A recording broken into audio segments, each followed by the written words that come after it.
Hi dear friends, welcome to chalk bud stories. അപ്പോൾ നമ്മുടെ ഇന്നത്തെ ടോപ്പിക്ക് കഴിഞ്ഞ ദിവസം നമ്മൾ 7ാം ക്ലാസ്സിലെ പ്രകാശവുമായി ബന്ധപ്പെട്ട ചാപ്റ്റർ ചെയ്തിരുന്നു. അപ്പം ഞാൻ പറഞ്ഞു ഇനി അടുത്തത് 9ാം ക്ലാസ്സിലെ പ്രകാശത്തിൻ്റെ ചാപ്റ്ററാണ്, കണ്ടിന്യൂഷൻ ആണ്.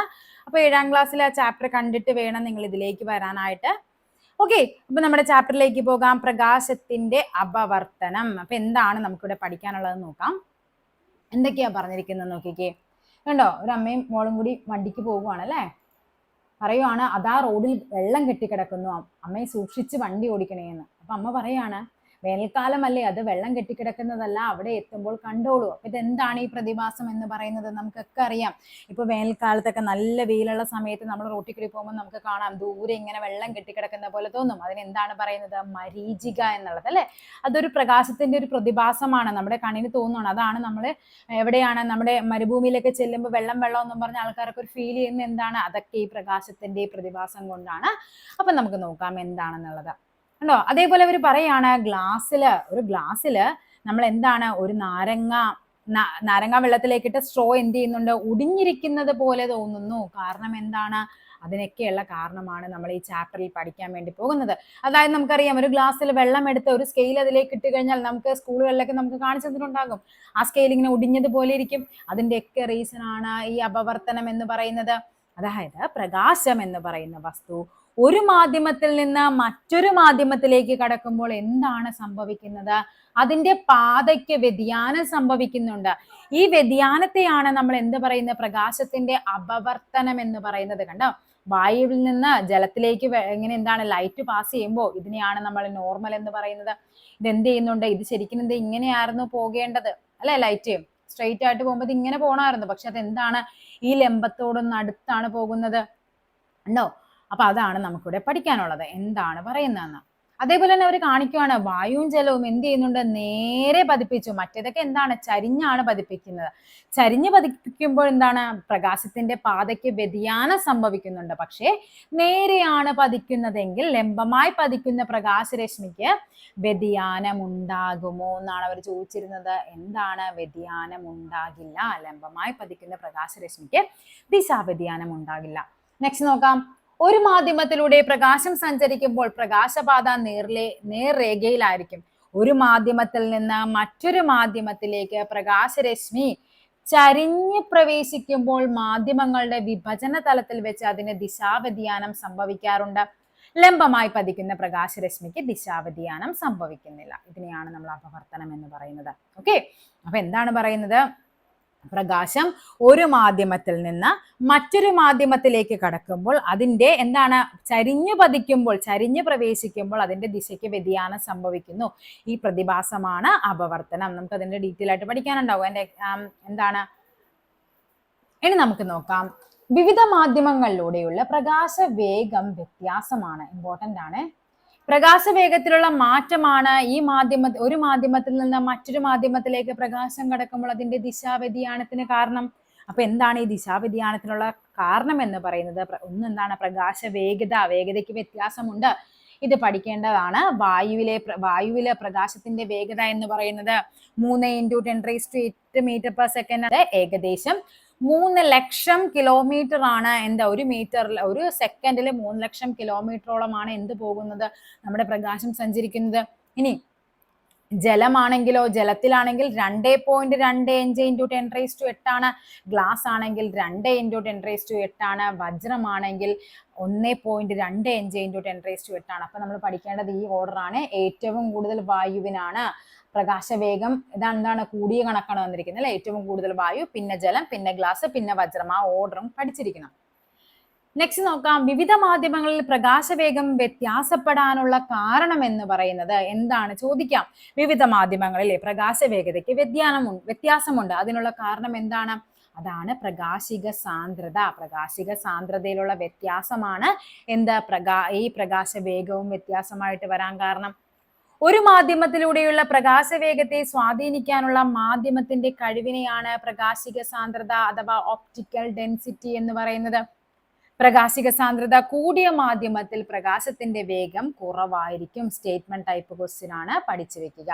സാന്ദ്രത കൂടുതലാണ് എങ്കിൽ എന്താണ്? വേഗം കുറവായിരിക്കും. അപ്പൊ നമുക്ക് നോക്കാം. ഇതാണ് പ്രകാശത്തിന്റെ വേഗത. ഇവിടെ ഈ തന്നിരിക്കുന്നതിൽ ഏതിനായിരിക്കും ഏറ്റവും കൂടുതൽ സാന്ദ്രതയുള്ളത്? വജ്രത്തിനായിരിക്കും. കാര്യം എന്താണ് നമ്മൾ പറഞ്ഞത്? പ്രകാശിക സാന്ദ്രത എന്താണ്? കൂടുന്നതനുസരിച്ച് പ്രകാശത്തിന്റെ വേഗത എന്ത് സംഭവിക്കുന്നുണ്ട്? കുറയുന്നു. സാന്ദ്രത കൂടുന്നതനുസരിച്ച് പ്രകാശിക സാന്ദ്രത കൂടിയ മാധ്യമത്തിൽ പ്രകാശത്തിന്റെ വേഗത കുറവായിരിക്കും. എന്താണ്? രണ്ടും ഓപ്പോസിറ്റ് ആണ് അല്ലെ? ഒന്ന് കൂടുമ്പോൾ മറ്റേത് കുറവായിരിക്കും. പ്രകാശിക സാന്ദ്രത കുറഞ്ഞ മാധ്യമത്തിൽ സാന്ദ്രത കുറവാണ് എങ്കിൽ എന്താണ്? അവിടെ പ്രകാശത്തിന്റെ വേഗത കൂടുതലായിരിക്കും.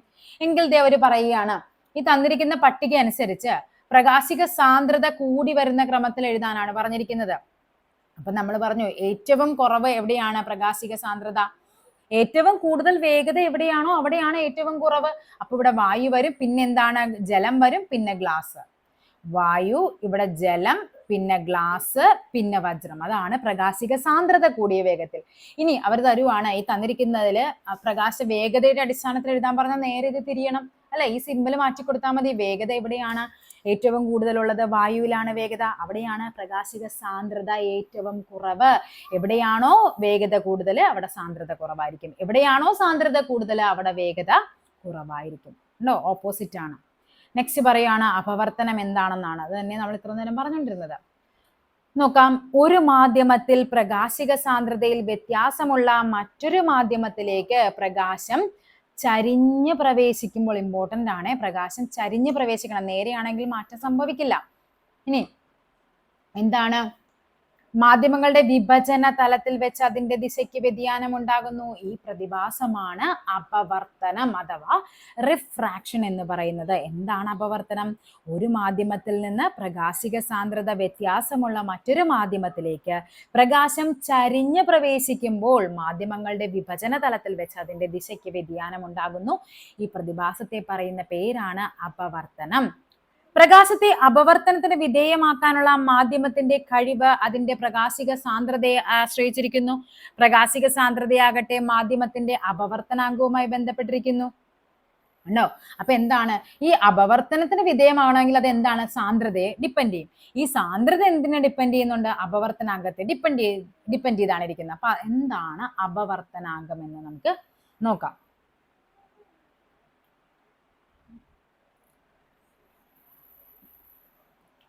പ്രകാശത്തിന്റെ ശൂന്യതയിലുള്ള വേഗവും ഒരു മാധ്യമത്തിലെ വേഗവും തമ്മിലുള്ള അനുപാത സംഖ്യയാണ് ആ മാധ്യമത്തിന്റെ അപവർത്തനാങ്കം എന്ന് പറയുന്നത്. പ്രകാശത്തിന്റെ ശൂന്യതയിലുള്ള വേഗവും ആ മാധ്യമത്തിലുള്ള വേഗതയും തമ്മിൽ, അതായത് എപ്പോഴും നമ്മൾ കൺസിഡർ ചെയ്യുന്നത് വായുവുമായിട്ട് കണക്ട് ചെയ്തിട്ടാണ് പറയുന്നത്. ഓക്കെ, വായുവിലെ വേഗതയും അതേപോലെ തന്നെ എന്താണ്? ശൂന്യതയിലുള്ള പ്രകാശ വേഗത ഡിവൈഡഡ് ബൈ മാധ്യമത്തിലുള്ള പ്രകാശ വേഗത, അതിനെയാണ് അപവർത്തനാങ്കം എന്ന് പറയുന്നത്. ഓക്കെ, അപവർത്തനാങ്കത്തിന് എന്താണ്? ഇവിടെ കുറച്ച് കാര്യങ്ങൾ പഠിക്കാനുണ്ട്. ശൂന്യതയിലുള്ള വേഗതയെ സി എന്നും ഏത് മാധ്യമമാണോ നമ്മൾ കൺസിഡർ ചെയ്യുന്നത് അതിനെ നമ്മൾ വി എന്നും എടുത്താൽ എന്താണ് അപവർത്തനാങ്കം? എൻ എന്ന് പറയുന്നത് സി ബൈ വി ആണ്.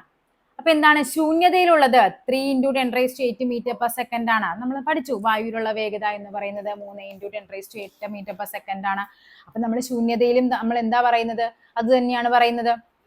അപ്പൊ പിന്നെ ഇവിടെ ഒരു കാര്യം എന്ന് പറയുന്നത് ഈ അപവർത്തനാങ്കത്തിന് യൂണിറ്റ് ഇല്ല കേട്ടാ. യൂണിറ്റ് ഇല്ല. അപവർത്തനാങ്കത്തിന് എന്തില്ല? യൂണിറ്റ് ഇല്ല. ഓക്കെ,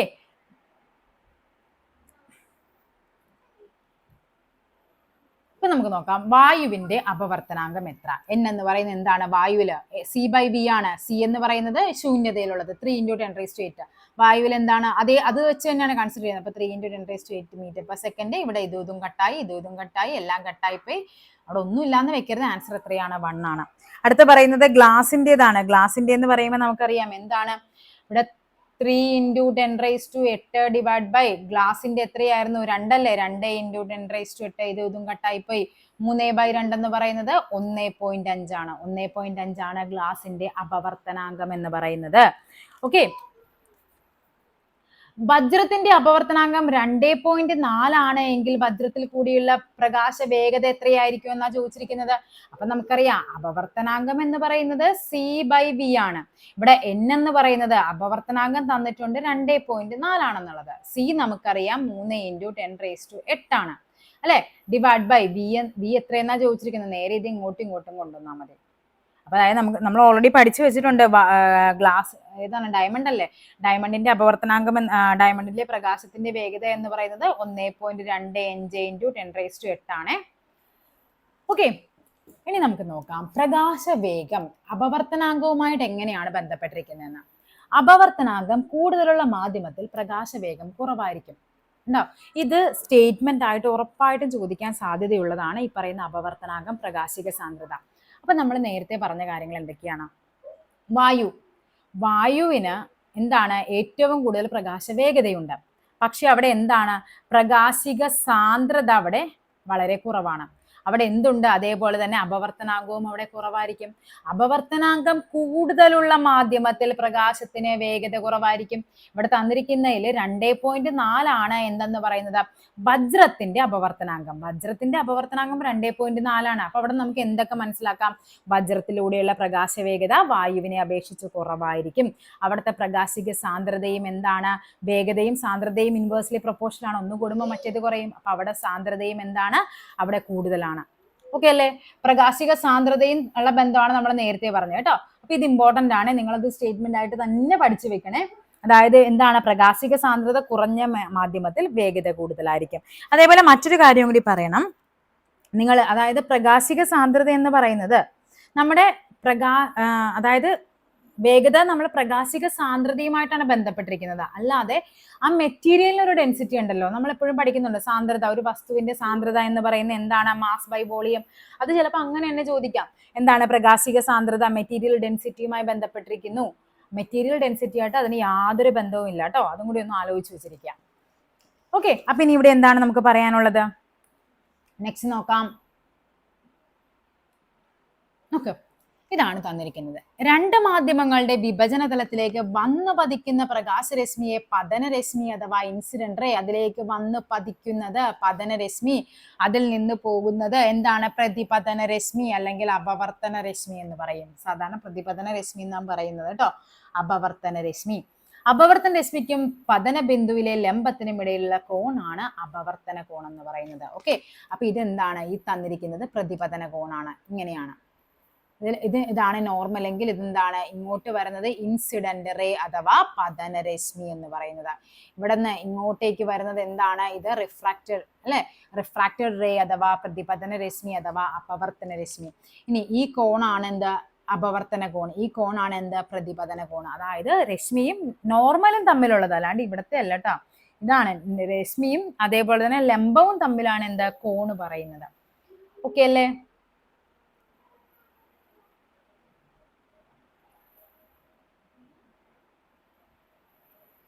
ഇനി നമുക്ക് കുറച്ച് നിയമങ്ങൾ പഠിക്കാനുണ്ട്.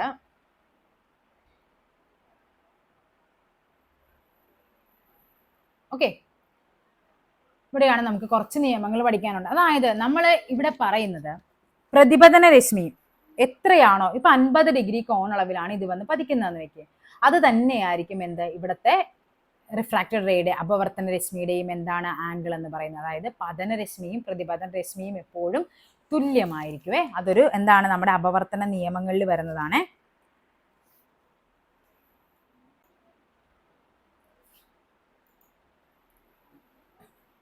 ഓക്കെ, ഇനി നമുക്ക് നോക്കാവുന്ന എന്താന്ന് നോക്കിക്കേ. തന്നിരിക്കുന്ന കുറെ പിക്ചേഴ്സ് തന്നിട്ടുണ്ട് അല്ലേ. വായു, ജലം, ഇത് വായുവിലെ പ്രകാശത്തിന്റെ വേഗതയാണ്. പ്രകാശത്തിന്റെ വേഗത കൂടുതലെടുത്ത് അവിടെ എന്താണ് നമ്മൾ പറഞ്ഞത്, സാന്ദ്രത കുറവായിരിക്കും. പ്രകാശത്തിന്റെ ജലത്തിലെ വേഗത എന്ന് പറയുന്നത് 2.25 × 10⁸ ആണ്. അവിടെ എന്താണ്, സാന്ദ്രത കൂടുതലായിരിക്കും, രണ്ടും കമ്പയർ ചെയ്ത് നോക്കുമ്പോഴേക്കും. അപ്പൊ ഇവിടെ പറയുന്നത് ഈ പറയുന്ന പതനരശ്മി കുറവിൽ നിന്ന് കൂടുതലിലേക്ക് വരുമ്പോഴേക്കും അതെന്താണ്, ഇതാണ് നമ്മുടെ ലംബം. ഈ ലംബത്തോട് ഇത് ഇങ്ങോട്ട് പോകേണ്ടതിന് പകരം എന്താണ്, ലംബത്തോട് അടുത്ത് വരുന്നു. അതായത് ഇത്രയേ ഉള്ളൂ കാര്യം. ഇതാണ് നമ്മുടെ എന്താണ്, ഇപ്പൊ ഇതാണ് നമ്മുടെ സെക്രട്ടേറിയറ്റ് OE എന്ന് പറയുന്നത് നമ്മുടെ ജോലി അല്ലെ, അല്ലെങ്കിൽ നമ്മുടെ LDC എന്ന് പറയുന്നത് നമ്മുടെ ജോലിയാണ് ഈ തന്നിരിക്കുന്നത്. ഇവിടെ എന്ത് ചെയ്തു, നമ്മുടെ ഒരു മാർക്ക് എന്ന് പറയുന്നത് അവിടെ നമ്മുടെ കുറവാണ്. മാർക്ക് ഒരു കുറവാണ്. ഇപ്പൊ 50 ആണ് നമ്മുടെ മാർക്ക്.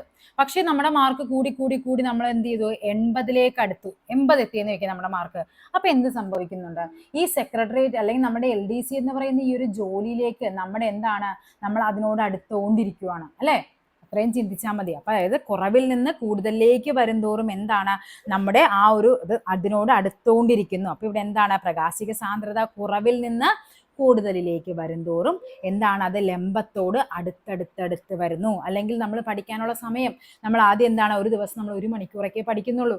ഓക്കെ, അപ്പൊ നമ്മുടെ ലക്ഷ്യം എന്ന് പറയുന്നത് വളരെ വിദൂരതയിലായിരിക്കും. പക്ഷെ നമ്മൾ പഠിക്കുന്ന സമയം ഓരോ ദിവസവും കൂട്ടി കൊണ്ടുവരുവാണ്. ഇന്ന് 1 മണിക്കൂർ പഠിച്ചു, നാളെ 2 മണിക്കൂർ പഠിച്ചു, അങ്ങനെ നമ്മൾ അങ്ങനെ കണ്ടിന്യൂസ് ആയിട്ട് നമ്മൾ പിന്നെ അവസാനം ഒരു 6 മണിക്കൂർ വരെ ഒരു ദിവസം പഠിക്കുന്ന ലെവലിലേക്ക് എത്തിക്കഴിഞ്ഞാൽ നമ്മുടെ ലക്ഷ്യം എന്താണ്, നമ്മളോട് അടുത്തുകൊണ്ടിരിക്കുന്നു. അപ്പൊ എന്താണ്, കുറവിൽ നിന്ന് കൂടുതലിലേക്ക് പോകുമ്പോൾ ലംബത്തോട് അടുക്കുന്നു. ഓർത്തിരിക്കുക, തിരിഞ്ഞു പോകരുത്.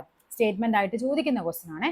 ഇവിടെ നോക്കിക്കേ, ഇതേ കൂടുതൽ നിന്ന് കുറവിലോട്ടാണ് പോയത്. കണ്ടോ, ഇതാണ് ഗ്ലാസ്. നമുക്കറിയാം അവിടെ പ്രകാശിക സാന്ദ്രത കൂടുതലാണ്. എന്ത് ചെയ്തു, അത് കുറവിലോട്ടാണ് പോയത്. അപ്പൊ എന്താണ്, ഇത് ശരിക്കും ഇങ്ങോട്ട് പോകേണ്ടതിന് പകരം ഇത് ലംബത്തിൽ നിന്ന് അകന്നു പോകുന്നുണ്ട്. നമ്മൾ കുറേ നേരമൊക്കെ ഇരുന്ന് പഠിച്ചുകൊണ്ടിരുന്നവർ നമ്മൾ എന്ത് ചെയ്തു, ആ പഠിത്തത്തിന്റെ അളവൊക്കെ അങ്ങ് കുറച്ച് വരുമ്പോഴേക്കും നമ്മുടെ മാർക്കും ഒക്കെ കുറഞ്ഞു വരും. നമ്മുടെ ലക്ഷ്യവും നമ്മളിൽ നിന്ന് അകന്നുകൊണ്ടിരിക്കുന്നു. ഓക്കെ, ആ ഒരു കൺസെപ്റ്റിൽ നിങ്ങൾ ഓർത്തിരിക്കുക. കുറവിൽ നിന്ന് കൂടുതലിലേക്കാണെങ്കിൽ ലംബത്തോട് അടുക്കുന്നു, കൂടുതൽ നിന്ന് കുറവിലോട്ടാണെങ്കിൽ ലംബത്തിൽ നിന്ന് അകലുന്നു. ഇനി നിങ്ങൾക്ക് പഠിക്കേണ്ടത് ഈ ഒരു ബോക്സ് ആണ്. ഇത് വൃത്തിയായിട്ട് പഠിച്ചു വെക്കുക. സ്റ്റേറ്റ്മെന്റ് ആയിട്ട് കയറി ചോദിക്കാൻ ചാൻസ് ഉള്ളതാണ്. പിന്നെ ഞാൻ സ്റ്റേറ്റ്മെന്റ് പറഞ്ഞ നേരത്തെ ഏതാണ്, പ്രകാശിക സാന്ദ്രത കുറയുമ്പോൾ എന്ത് സംഭവിക്കുന്നുണ്ട്, വേഗത കൂടുന്നുണ്ട്. ആ ഒരു കൺസെപ്റ്റ്. അപവർത്തനാങ്കം കൂടുന്നതനുസരിച്ച് വജ്രത്തിനാണ് ഏറ്റവും കൂടുതൽ അപവർത്തനാങ്കം, 2.4 ഉണ്ട്. ആ അപവർത്തനാങ്കം കൂടുമ്പോൾ അവിടെ എന്താണ്, പ്രകാശത്തിന്റെ വേഗത വജ്രത്തിൽ എന്താണ്, കമ്പാരിറ്റീവ്ലി കുറവാണ്. അപ്പൊ എന്താണ്, അപവർത്തനാങ്കം കൂടുന്നതനുസരിച്ച് പ്രകാശത്തിന്റെ വേഗത കുറയുന്നു. അതും പഠിച്ചു വെക്കുക.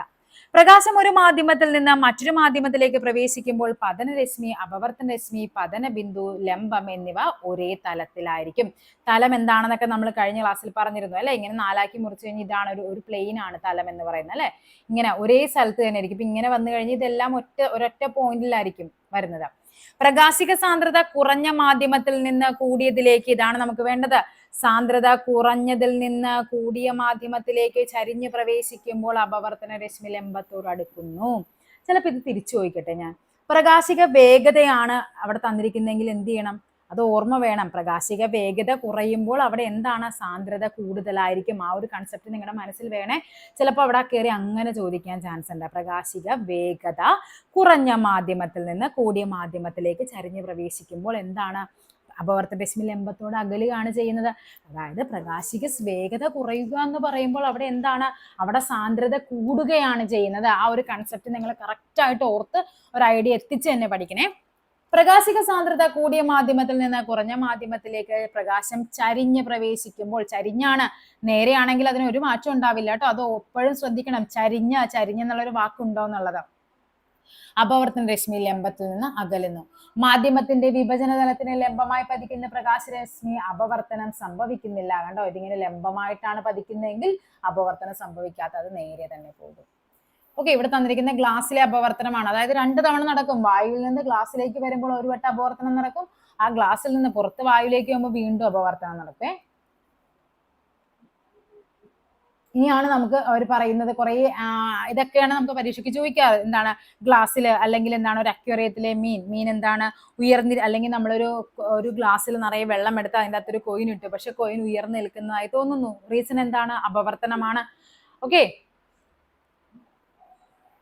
അതേകൊണ്ട് അമ്പെയ്ത് മീനിനെ പിടിക്കുന്നവർ മീനിനെ കാണുന്നിടത്ത് നിന്ന് അല്പം താഴേക്കാണ് അമ്പ് ചെയ്യുന്നത്. അതിനുള്ള റീസൺ എന്താണ്, ഈ പറയുന്ന അപവർത്തനമാണ്. ഒരു ജലാശയത്തിന്റെ അടിത്തട്ട് അകലെ നിന്ന് നോക്കുമ്പോൾ അടുത്തു നിന്ന് നോക്കുമ്പോൾ കാണുന്നതിനേക്കാൾ കൂടുതൽ ഉയർന്നതായി തോന്നുന്നു. അതിനുള്ള കാരണം എന്താണ്, ഈ പറയുന്ന അപവർത്തനമാണ്. ഇതൊക്കെയാണ് നമ്മൾ ഡെയിലി ലൈഫിൽ അപവർത്തനവുമായിട്ട് ബന്ധമുള്ളത്. അന്തരീക്ഷത്തിലെ അപവർത്തന നിയമം ഉണ്ടോ. നക്ഷത്രങ്ങൾ മിന്നിത്തിളങ്ങാൻ കാരണം എന്താണ്, നക്ഷത്രങ്ങളുടെ മിന്നിത്തിളക്കത്തിനുള്ള കാരണവും എന്താണ്, ഈ പറയുന്ന അപവർത്തനമാണ്. നക്ഷത്രങ്ങൾ ആക്ച്വലി മിന്നുന്നൊന്നും അല്ല. നമുക്കറിയാം അന്തരീക്ഷത്തിൽ എന്താണ് പല ലെയർ ആയിട്ടാണ് വരുന്നത്. ഈ ഓരോ ലെയറിലൂടെയും ഇത് ഇവിടെ നിന്ന് ഇവിടെ വന്നു അപവർത്തനം സംഭവിച്ചു, വീണ്ടും ഇവിടെ വന്നു അപവർത്തനം, ഇങ്ങനെ അപവർത്തനം സംഭവിച്ചാണ് നമ്മുടെ കണ്ണിലേക്ക് എത്തുന്നത്. അതുകൊണ്ടാണ് അത് മിന്നിത്തിളങ്ങുന്നതായിട്ട് തോന്നുന്നത്. അല്ലാണ്ട് അത് മിന്നിത്തിളങ്ങുന്നതല്ല. അതിന്റെ പ്രകാശിക പാതയ്ക്ക് അപവർത്തനം സംഭവിക്കുന്നത് കൊണ്ടാണ് നമുക്ക് മിന്നിത്തിളങ്ങുന്നതായിട്ട് തോന്നുന്നത്. നക്ഷത്രങ്ങൾ ഗ്രഹങ്ങളെ അപേക്ഷിച്ച് താരതമ്യേന വളരെ അകലെയായതിനാൽ അവ പ്രകാശിത ബിന്ദുക്കൾ പോലെ കാണുന്നു. നക്ഷത്രത്തിൽ നിന്ന് വരുന്ന പ്രകാശം ഭൗമ അന്തരീക്ഷത്തിലൂടെ സഞ്ചരിച്ചാണ് നമ്മുടെ കണ്ണിലെത്തുന്നത്. അന്തരീക്ഷ പാളികളുടെ ഭൗതിക സാഹചര്യം, മർദ്ദം, താപനില തുടങ്ങിയവ നിരന്തരം മാറിക്കൊണ്ടിരിക്കുമ്പോൾ പ്രകാശം കടന്നു വരുന്ന മാധ്യമത്തിന്റെ പ്രകാശിക സാന്ദ്രതയും മാറിക്കൊണ്ടിരിക്കുന്നു. നമ്മൾ വിചാരിക്കും എല്ലാം വായുവല്ലേ, പക്ഷെ അവിടെ എന്താണ്, മർദ്ദം വ്യത്യാസമുണ്ട്. ഉയരം കൂടുന്തോറും അവിടെ മർദ്ദത്തിന് വ്യത്യാസം വരുന്നുണ്ട്, താപനിലയ്ക്ക് വ്യത്യാസം വരുന്നുണ്ട്. സ്വാഭാവികമായിട്ടും അവിടെ പ്രകാശിക സാന്ദ്രതയും മാറിക്കൊണ്ടിരിക്കും. ഇത് കാരണം പ്രകാശരശ്മിക്ക് ക്രമരഹിതമായ അപവർത്തനം സംഭവിക്കുന്നു. അതിനാൽ നക്ഷത്രങ്ങളിൽ നിന്ന് വരുന്ന പ്രകാശകിരണങ്ങൾ പലതവണ ക്രമരഹിത അപവർത്തനത്തിന് ശേഷം കണ്ണിൽ പതിക്കുമ്പോഴാണ് നമുക്ക് എന്ത് ചെയ്യുന്നത്, ആ നക്ഷത്രങ്ങൾ ഒരേ സ്ഥാനത്ത് തുടർച്ചയായി കാണാൻ കഴിയുന്നില്ല നമുക്ക് തോന്നുന്നതും അത് മിന്നിത്തിളങ്ങുന്നതായിട്ടൊക്കെ കാരണവും അതൊക്കെ കൊണ്ടാണ്. നെക്സ്റ്റ് പറയാണ്, സൂര്യൻ പടിഞ്ഞാറൻ ചക്രവാളം കടന്നുപോയതിനു ശേഷവും സൂര്യബിംബം അല്പസമയം കൂടി കാണാൻ കഴിയുന്നു. അതുപോലെ തന്നെ രാവിലെ കിഴക്കൻ ചക്രവാളത്തിൽ എത്തുന്നതിന് അല്പം മുമ്പും സൂര്യനെ കാണാൻ കഴിയുന്നു. എന്തായിരിക്കും കാരണം? അവിടെയും ശരിക്കും അവിടെ എന്താണ്, അപവർത്തനമാണ്. കണ്ടോ, സൂര്യന്റെ പ്രകാശരശ്മി നമ്മളെ ഇങ്ങനെ വന്ന് ഇവിടെ ഇങ്ങനെ മാധ്യമങ്ങളിലൂടെ അപവർത്തനം സംഭവിച്ച് നമ്മുടെ കണ്ണിലെത്തുമ്പോൾ നമ്മൾ വിചാരിക്കും ദേ സൂര്യന്റെ അവിടെയാണെന്ന് വിചാരിക്കും, പക്ഷെ അവിടെയൊന്നും ആയിരിക്കില്ല സൂര്യൻ. ഓക്കെ, നെക്സ്റ്റ് ആണ് പൂർണ്ണാന്തര പ്രതിഫലനം, ടോട്ടൽ ഇന്റേണൽ റിഫ്ലക്ഷൻ എന്ന് പറയുന്നത് എന്താണെന്നുള്ളത് നോക്കാം നമുക്ക്.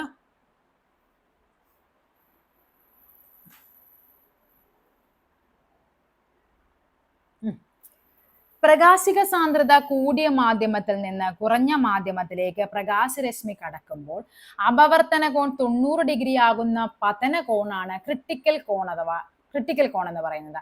ഗ്ലാസ് വായു ജോഡിയിൽ ക്രിട്ടിക്കൽ കോൺ 42 ഡിഗ്രിയാണ്. പഠിച്ചു വെക്കണം, ക്രിട്ടിക്കൽ കോൺ എന്താന്ന് പറഞ്ഞുതരാം. അതായത് ഇത്രയേ ഉള്ളൂ സംഭവം.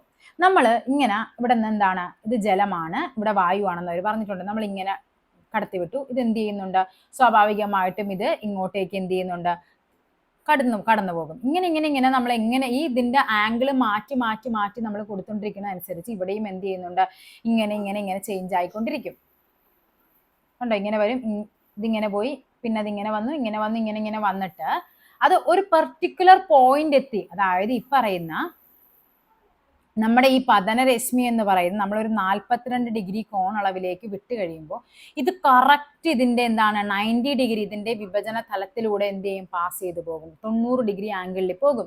ഇതിനെ പറയുന്ന പേരാണ് ക്രിട്ടിക്കൽ കോൺ എന്ന് പറയുന്നത്. ഓക്കെ, അപ്പൊ പഠിച്ചു വെക്കേണ്ടതാണ് വായുവിന്റെയും ഗ്ലാസിന്റെയും വായു ജോഡികളുടെ ക്രിട്ടിക്കൽ കോൺ എന്ന് പറയുന്നത് എത്രയാണ്, 42 ഡിഗ്രിയാണ്.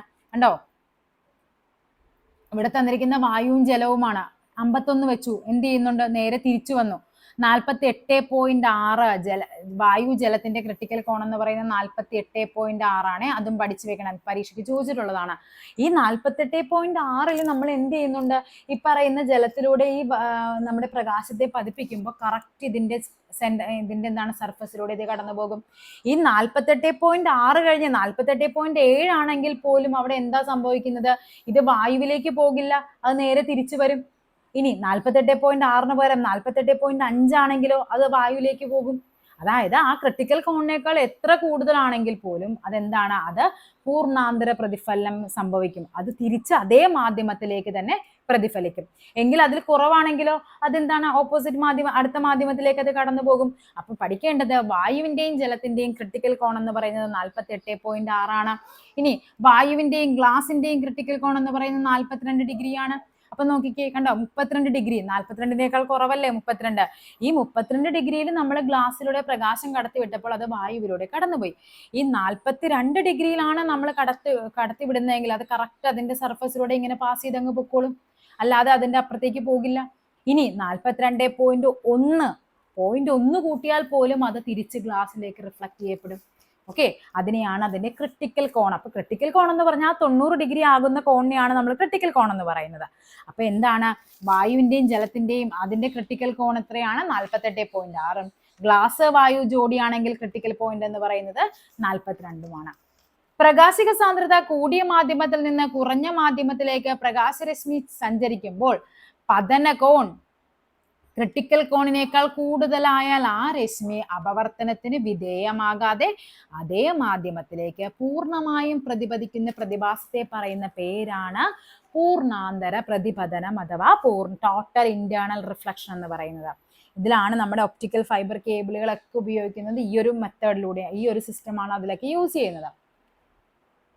ക്രിട്ടിക്കൽ കോൺ പ്രസ്താവിക്കുമ്പോൾ ജോഡികളായി പറയാതെ എങ്കിലും ഒരു മാധ്യമം മാത്രമേ സൂചിപ്പിക്കുന്നുള്ളൂ എങ്കിൽ രണ്ടാമത്തെ മാധ്യമം വായു അഥവാ ശൂന്യതയായിരിക്കും. കണ്ടോ, അപ്പൊ ഗ്ലാസിന്റെ ക്രിട്ടിക്കൽ കോൺ 42 എന്ന് പറഞ്ഞാൽ നമുക്ക് ഒബ്വിയസ്ലി നമുക്ക് അവിടെ മനസ്സിലാക്കണം രണ്ടാമത്തത് വായു ആണെന്നുള്ളത്.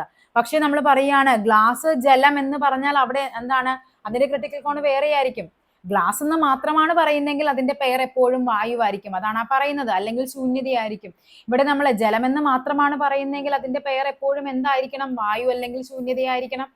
ഓക്കെ, അപ്പൊ ടോട്ടൽ ഇന്ത്യയുടെ റിഫ്ലക്ഷൻ എന്താണെന്ന് മനസ്സിലായില്ലേ? അക്വേറിയത്തിന്റെ അടിത്തട്ടിൽ വരുന്ന പ്രകാശത്തിന് ജലോപരിതലത്തിൽ വെച്ച് പൂർണ്ണാന്തര പ്രതിപതനം സംഭവിക്കുന്നത് കൊണ്ടാണ് അക്വേറിയത്തിന്റെ അടിത്തട്ട് മുകളിലായി കാണുന്നത്. മറ്റൊരു പ്രതിഭാസമാണ് പൂർണ്ണാന്തര പ്രതിപതനം.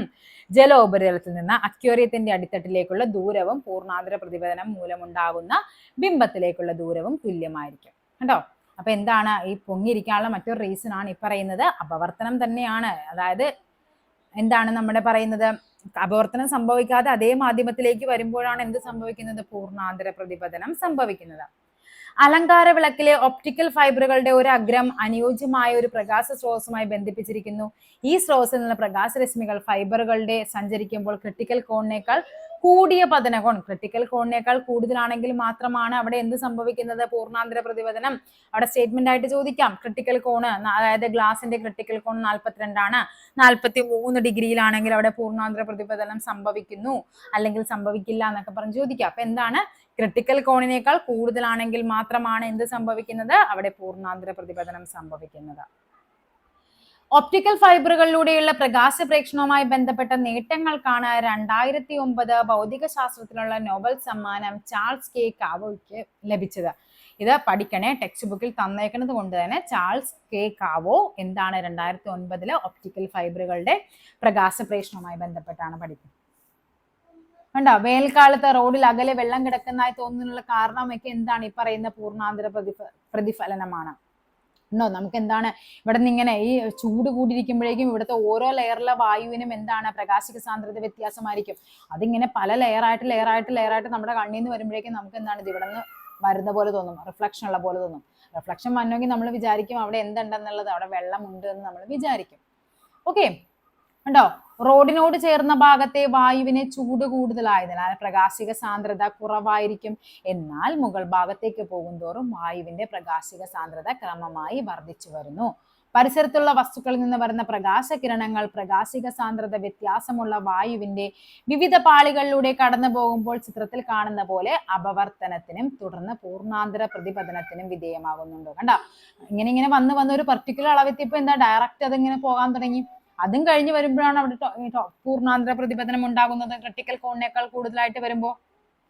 പ്രതിബിംബം റോഡിൽ രൂപപ്പെടുന്ന പോലെ തോന്നുന്നു. ഈ പ്രതിഭാസമാണ് മരീചിക, മിറാഷ് എന്നറിയപ്പെടുന്നത്. മരീചിക നമുക്കും പരിചിതമായ ഇത്തരം പ്രതിബിംബങ്ങൾ സാധാരണയായി ജലോപരിതലത്തിലാണ് രൂപപ്പെടുന്നത്. അകലെ നിന്ന് നോക്കുമ്പോൾ റോഡിൽ വെള്ളമുള്ളതായി തോന്നുന്നത് ഇതുകൊണ്ടാണ്. അപ്പൊ അതിനുള്ള റീസൺ ആണ് എന്ത്, മരീചിക എന്ന് പറയുന്നത്. നെക്സ്റ്റ് ആണ് റിഫ്ലക്ടർ. ഈ പറയുന്ന പൂർണ്ണാന്തര പ്രതിപതനം പ്രയോജനപ്പെടുത്തുന്ന സന്ദർഭങ്ങളാണ് കേട്ടോ പറയുന്നത്. ഒന്ന് റിഫ്ലക്ടർ ആണ്. റിഫ്ലക്ടർ എന്ന് പറഞ്ഞാൽ എന്താണ്, വാഹനങ്ങളുടെ ടെയിൽ ലാമ്പുകളൊക്കെ ഉപയോഗിച്ചിരിക്കുന്ന റിഫ്ലക്ടർ. ഇതാണ് അവിടെ നടക്കുന്ന പ്രവർത്തനം. അവിടെ എന്താണ്, ക്രിട്ടിക്കൽ കോണളവിനേക്ക് കൂടുതലായിട്ട് കൊടുക്കും. സ്വാഭാവികമായിട്ടും അവിടെ പൂർണ്ണാന്തര പ്രതിപതനം നടത്തി അതേ മാധ്യമത്തിലേക്ക് തന്നെ തിരിച്ചു വരും. കണ്ടോ, ഗ്ലാസിന്റെ ക്രിട്ടിക്കൽ കോൺ എന്ന് പറയുന്നത് 42 ഡിഗ്രിയാണ്. ഇവിടെ 45 വരുമ്പോഴേക്കും, 42നേക്കാൾ കൂടുതൽ വരുമ്പോഴേക്കും അവിടെ സ്വാഭാവികമായിട്ടും പൂർണ്ണാന്തര പ്രതിപതനം സംഭവിക്കുന്നു. അപ്പൊ പൂർണ്ണാന്തര പ്രതിപതനം പ്രയോജനപ്പെടുന്ന ഒരു സന്ദർഭമാണ് റിഫ്ലക്ടർ എന്ന് പറയുന്നത്. നെക്സ്റ്റ് ആണ് പെരിസ്കോപ്പ്. പെരിസ്കോപ്പ് എന്ന് പറയുന്നത് എന്താണ്, അതും ഇതേപോലെ പൂർണ്ണാന്തര പ്രതിപതനമാണ് അവിടെയും ഉപയോഗിച്ചിരിക്കുന്നത്. കണ്ടോ, അതായത് ഇപ്പൊ ഇവിടെയൊക്കെ മെയിൻ ആയിട്ട് ഈ മുങ്ങിക്കപ്പലിലൊക്കെ പോകുന്നവരൊക്കെ ഉപയോഗിക്കുന്ന സാധനം, അതൊക്കെ നമ്മൾ കഴിഞ്ഞ ക്ലാസ്സിൽ പറഞ്ഞതാണ്. ഇവിടെ അവർ എന്ത് ചെയ്യുന്നുണ്ട്, ഇപ്പൊ ഇവിടെ നിന്ന് വരുന്ന യുദ്ധക്കപ്പലൊക്കെ വന്നു കഴിഞ്ഞാൽ അവരിങ്ങനെയൊക്കെ അടിയിൽ നിന്ന് നോക്കിയാൽ മതി. ഇങ്ങനെ നോക്കി കഴിയുമ്പോൾ അവർക്ക് എന്താണ്, ഇവിടെ നിന്ന് വരുന്ന സാധനത്തിന്റെ ഇമേജ് എന്ത് ചെയ്യും, ഇവിടുത്തെ പ്രിസത്തിൽ വരും. അത് ഇവിടെ തട്ടി ഈ പ്രിസത്തിലൂടെ നമുക്ക് എന്ത് ചെയ്യും, നമുക്ക് കാണാനായിട്ട് പറ്റും. അപ്പൊ പെരിസ്കോപ്പ്, റിഫ്ലക്ടർ പറഞ്ഞു. നെക്സ്റ്റ് ആണ് ഒപ്റ്റിക്കൽ ഫൈബർ. ഒപ്റ്റിക്കൽ ഫൈബറുകളുടെ കണ്ടുപിടുത്തം വാർത്താവിനിമയ രംഗത്ത് വിപ്ലവകരമായ മാറ്റങ്ങളാണ് ഉണ്ടാക്കിയത്. ഒപ്റ്റിക്കൽ ഫൈബർ കേബിളുകൾ OFC എങ്ങനെയാണ് പ്രകാശത്തിന്റെ പൂർണ്ണാന്തര പ്രതിപതനം പ്രയോജനപ്പെടുത്തിയിരിക്കുന്നത്. ഇത് തന്നെ സംഭവം. എന്താണ്, ക്രിട്ടിക്കൽ കോണളവിനേക്കാൾ കൂടുതലാണ് അവിടെ കൊടുക്കുന്ന നമ്മുടെ ആംഗിൾ എന്ന് പറയുന്നത്. വാർത്താവിനിമയ സിഗ്നലുകളും സഞ്ചരിക്കുന്നത് എല്ലാം എന്താണ്, പ്രകാശിക രൂപത്തിലാണ്. പിന്നെ ഉപയോഗിക്കുന്നതാണ് എൻഡോസ്കോപ്പി. എൻഡോസ്കോപ്പിയിൽ നമ്മൾ ഉപയോഗിക്കുന്നത് ഈ പറയുന്ന പൂർണ്ണാന്തര പ്രതിപതനമാണ്.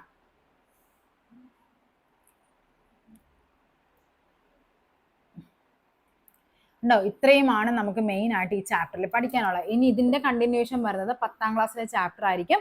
അപ്പൊ എന്ത് ചെയ്യുക, നിങ്ങൾ 10ാം ക്ലാസ്സിലെ ഇപ്പോൾ ഉള്ള പഴയ ടെക്സ്റ്റ് ബുക്കാണ്, പെട്ടെന്ന് പഠിച്ച് നമ്മുടെ മെയ് 22-ന് വരുന്ന സെക്രട്ടേറിയറ്റ് ഒയുടെ എക്സാമിനൊക്കെ എന്ത് ചെയ്യുക, നന്നായിട്ട് പഠിച്ചങ്ങ് പരീക്ഷ എഴുതി മെയിൻസ് ഒക്കെ അങ്ങ് ക്ലിയർ ചെയ്തിരിക്കുക. കാര്യം അല്ലെങ്കിൽ നമുക്ക് എന്താണ്, ഇനി വരുന്ന പുതിയ ടെക്സ്റ്റ് ബുക്കും കൂടി നമുക്ക് പഠിക്കേണ്ടി വരും. നല്ല ഭീകര ടെക്സ്റ്റ് ബുക്ക് ആയിരിക്കും ഇനി വരാൻ പോകുന്നത് 10ാം ക്ലാസ്സിന്റെ കാര്യം. ഓൾറെഡി 10ൽ പഠിച്ചിരിക്കുന്ന സകല ചാപ്റ്റേഴ്സ് അവർ 9ലേക്ക് എടുത്തിട്ടുണ്ട്. അപ്പൊ ഇനി 10ാം ക്ലാസ് എന്ന് പറയുന്നത് നല്ല ഹയർ ലെവലിലായിരിക്കും ടെക്സ്റ്റ് ബുക്ക് വരാൻ വേണ്ടി പോകുന്നത്. അതുകൊണ്ട് എന്ത് ചെയ്യുക, എത്രയും പെട്ടെന്ന് ആ മെയ് ജൂണിലൂടെ തന്നെ എന്ത് ചെയ്യുക, എക്സാം ഒക്കെ അങ്ങ് ക്ലിയർ ചെയ്ത് ജോലിക്കൊക്കെ സെറ്റ് ആയിരിക്കുക, അല്ലെങ്കിൽ അതും കൂടി പഠിക്കേണ്ടി വരും. അപ്പൊ നമുക്ക് അടുത്തൊരു ചാപ്റ്ററുമായി വീണ്ടും കാണാം. താങ്ക്